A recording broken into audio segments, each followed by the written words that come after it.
Hello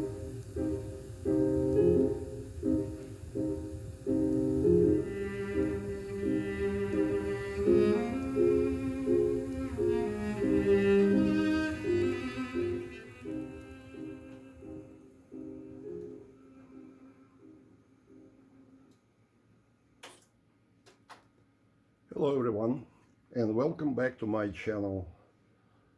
If you remember, last time we discussed the possibility of building head preamp out of the phono stage. So today we're going to continue the discussion, and today we're going to look at the way of calibrating that product. I'm going to show you some very quick way of doing this. We are going to be using the same head preamp we examined last time. You can see it here right below the Schubert machine. And it is connected to the test mobile consisting of some test instruments.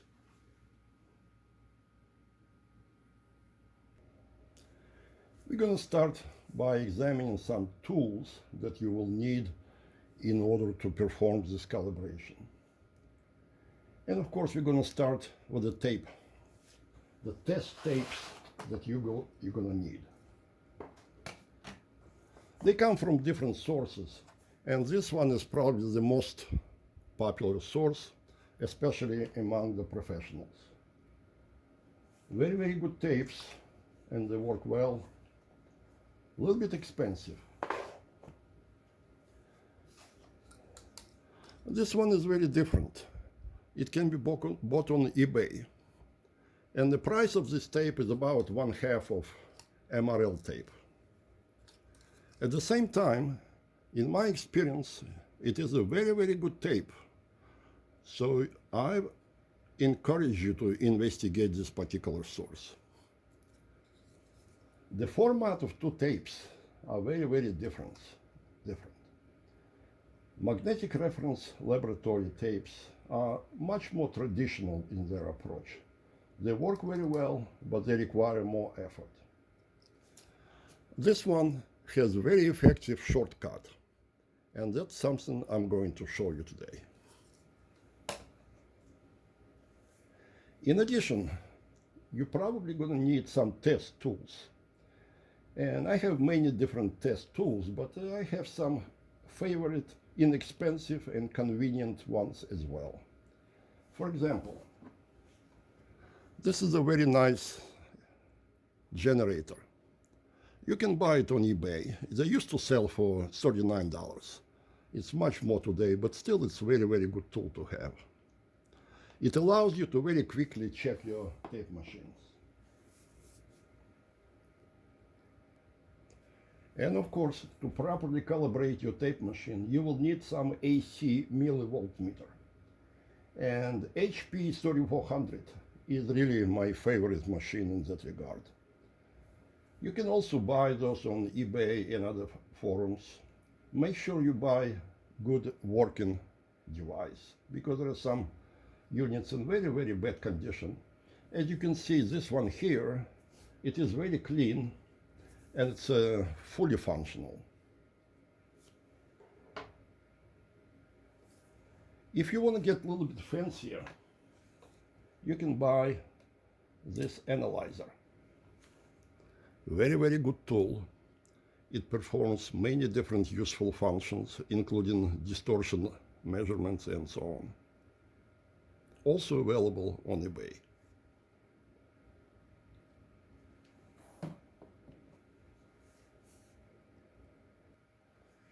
It is important to mention that tapes come dedicated to particular speed and also EQ. Like this one is especially designed for IAC at 15 inches per second. And that's what we're going to be using today. Now, the tapes also have one parameter which is called level.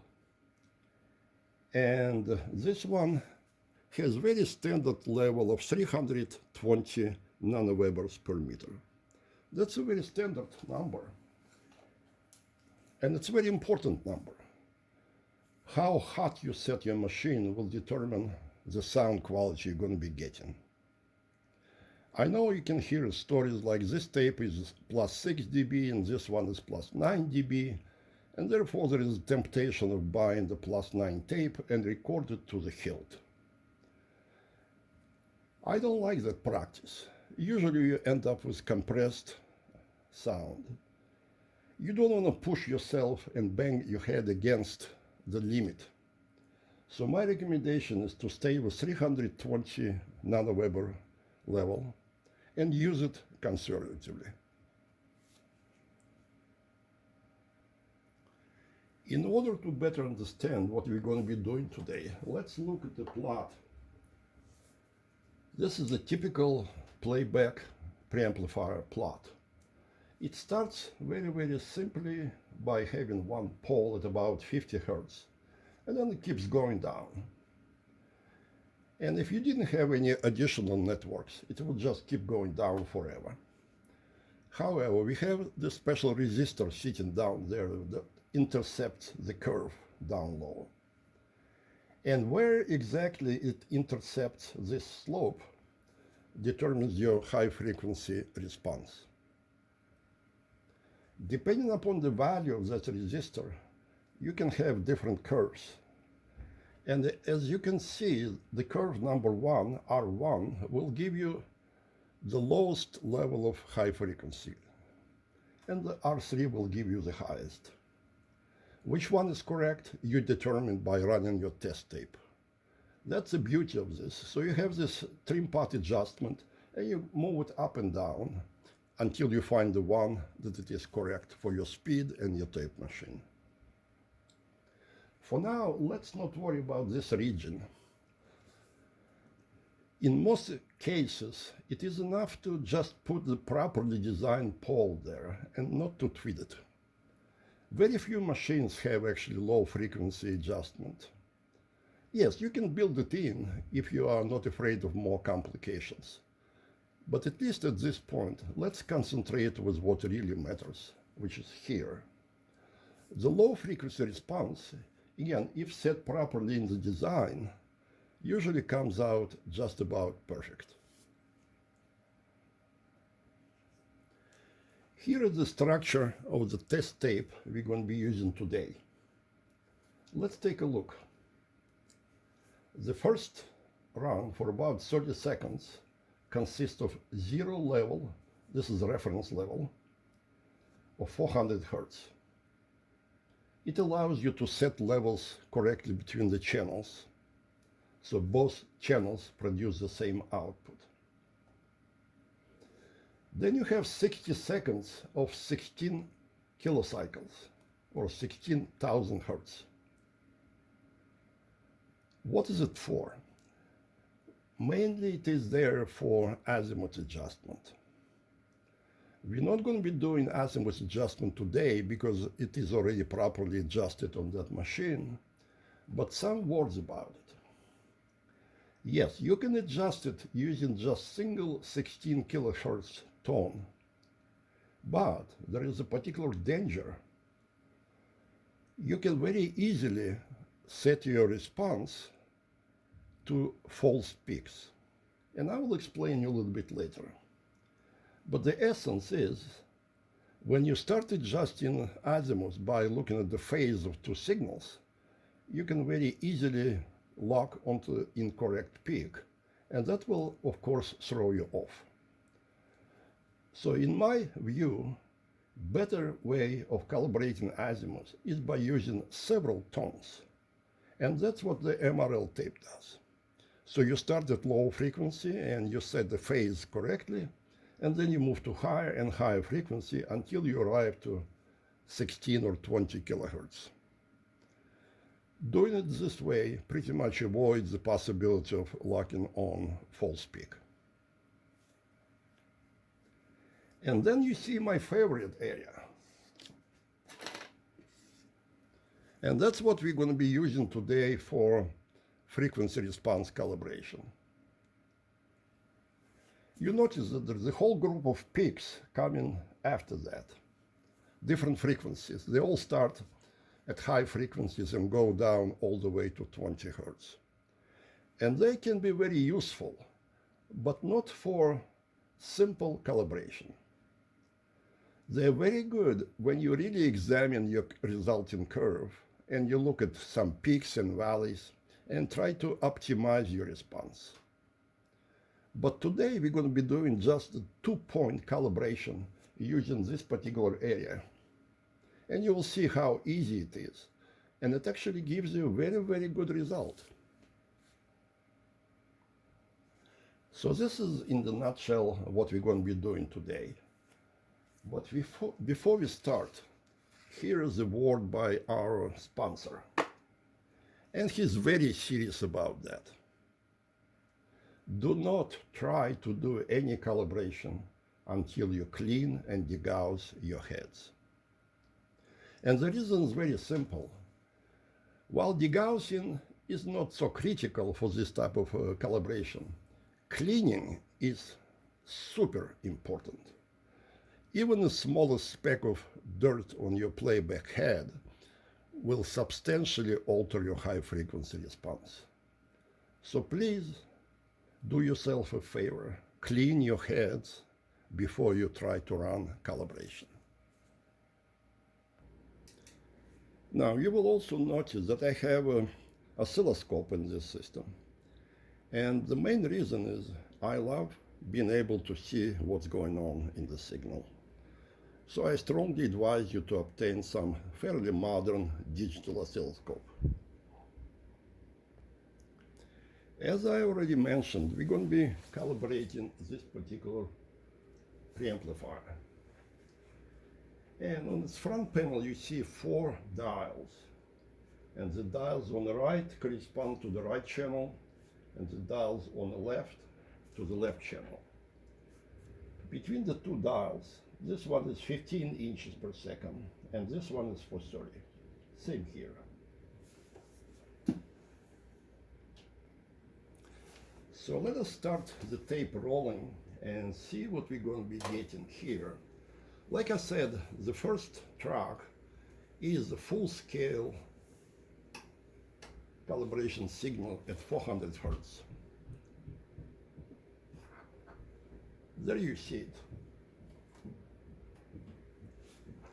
And as you can see, the signals are almost perfectly adjusted. I'm not going to tweak it a little bit more at this point because it will be more important at the next step. So now, for now, just see that basically they are close enough.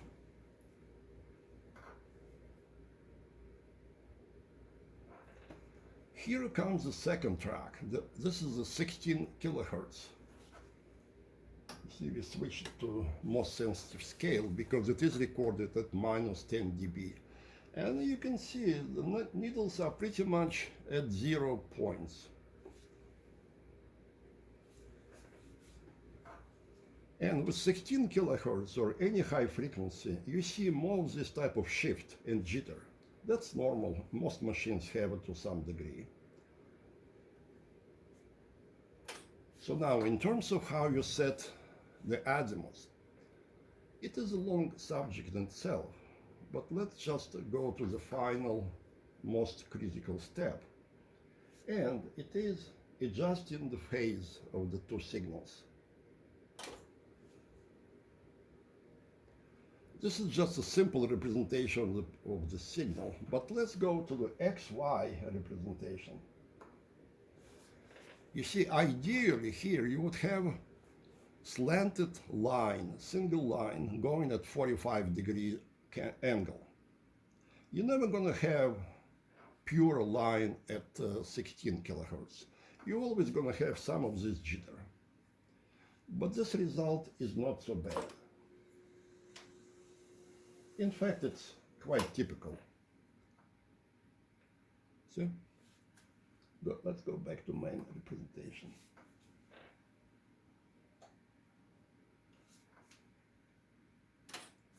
Now, before we go any further to the nitty-gritty of the calibration, let me detune one channel so it is completely out of proportion. And then we'll see how you can calibrate it on the fly and make it nearly precise. Okay? So let's start here. And as you can see, the 16 kilohertz signal, it's nearly perfectly placed at 0 pointers. But let me detune this one. You see, now it's out by about 3 dB. And you can see the signal here dropped. The angle of this ellipses is now changed too, in according to magnitudes of the signals. Now, we are entering the most interesting area. This particular section is recorded with two frequencies changing all the time. So you see, you have 18 kilohertz switching to 400 hertz and back and forth. You immediately can make very interesting observation.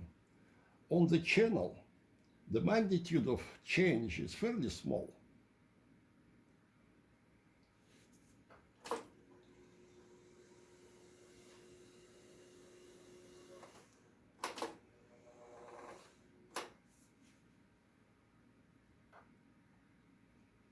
But on the right one, where I just detuned it, you can see that needle goes back and forth by a fair amount. So that's basically your misadjustment at this point. So what do you do? Actually, it's very simple. You just take this knob and turn it, trying to make this deviation as small as possible. You see, it's getting smaller. You move very slowly and watch this needle go back and forth. And your goal, to rewind now, it's a short track.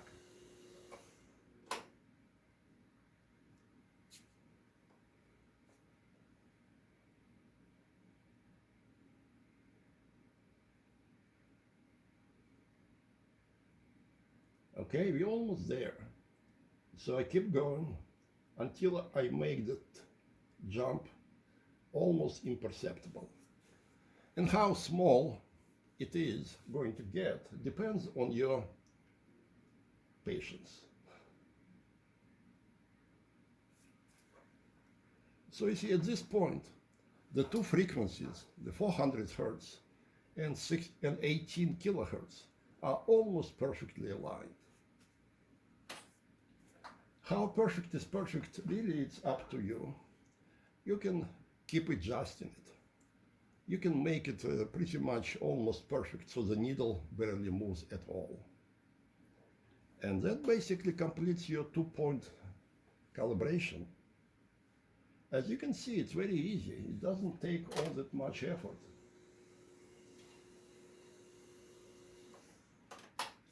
Now, the question then becomes, why all the other frequencies? And the answer is, this is a very good look at the overall response. And in many cases, it's perfectly sufficient.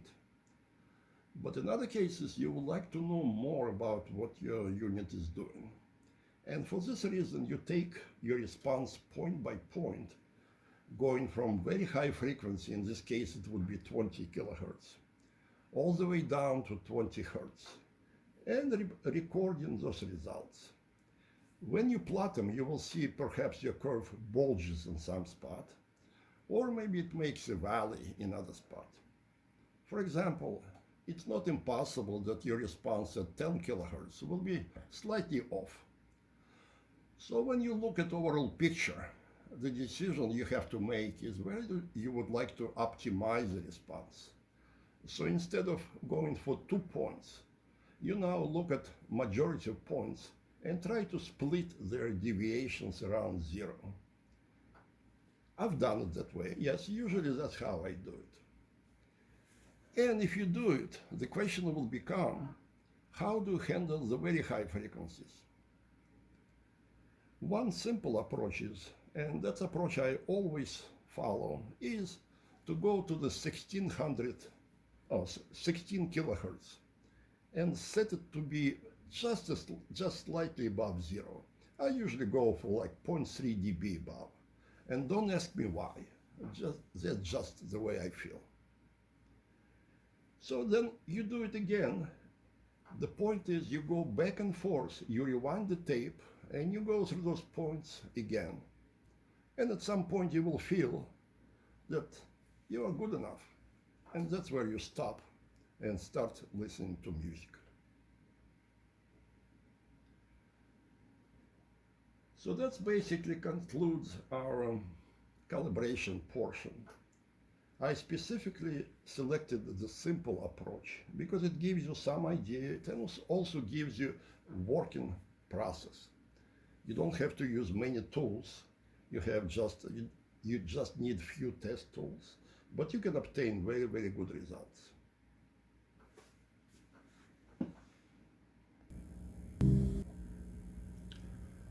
So thank you for watching and hope to see you again. For now, let's go back to music.